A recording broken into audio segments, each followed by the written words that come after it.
नमस्कार, one India Hindi में आपका स्वागत है। देश में कोरोना की दूसरी लहर की रफ्तार पर अब ब्रेक लगता दिख रहा है। लगातार तीसरे दिन देश में 1 लाख से कम केस दर्ज किए गए हैं, लेकिन कोरोना ने मौतों के मामले में अब तक सारे रिकॉर्ड तोड़ दिए हैं। केंद्रीय स्वास्थ्य मंत्रालय की ओर से गुरुवार सुबह जारी आंकड़ों के मुताबिक पिछले 24 घंटों में देश में 94,052 नए मरीज सामने आए हैं। बीते 24 घंटे के दौरान कोरोना से 6,148 लोगों ने अपनी जान गंवाई है, जो पूरी दुनिया के किसी भी देश में सबसे ज्यादा है। इससे पहले 18 मई को भी भारत में 4,529 लोगों ने कोरोना से दम तोड़ा था।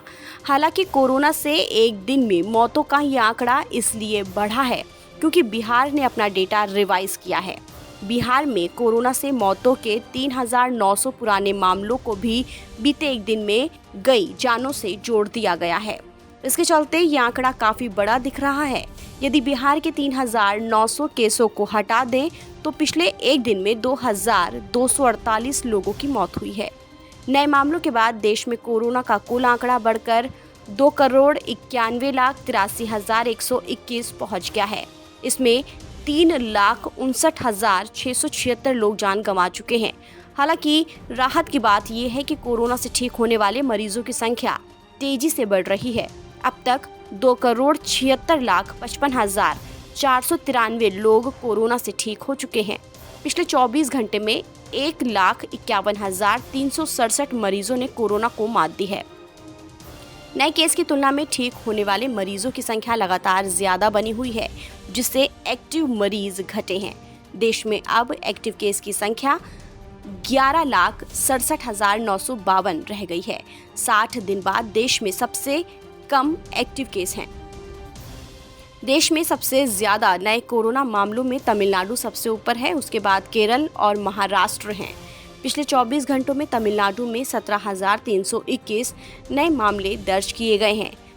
वहीं केरल में कोरोना के नए मामलों का आंकड़ा 16,204 और महाराष्ट्र में 10,989 रहा। महाराष्ट्र में बुधवार को बीते 24 घंटे में 261 लोगों की जान चली गई। ओडिशा में कोरोना वायरस के 6,019 नए मामले सामने आए और 43 संक्रमितों की मौत हो गई। आंध्र प्रदेश में पिछले 24 घंटे में 8,766 लोगों के कोरोना से संक्रमित होने की पुष्टि हुई और कोरोना से 67 मरीजों की मौत हो गई है। इसके अलावा बंगाल में कोरोना वायरस के 5,384 नए मामले दर्ज किए गए हैं, जबकि 95 मरीजों की जान गई। राजस्थान 520, दिल्ली 337, उत्तराखंड 513, मध्य प्रदेश 453, छत्तीसगढ़ 954। उत्तर प्रदेश में बुधवार को बीते 24 घंटे में 709 नए मरीज मिले। फिलहाल इस खबर में इतना ही। देश और दुनिया की तमाम खबरों के लिए आप बने रहिए वन इंडिया हिंदी के साथ।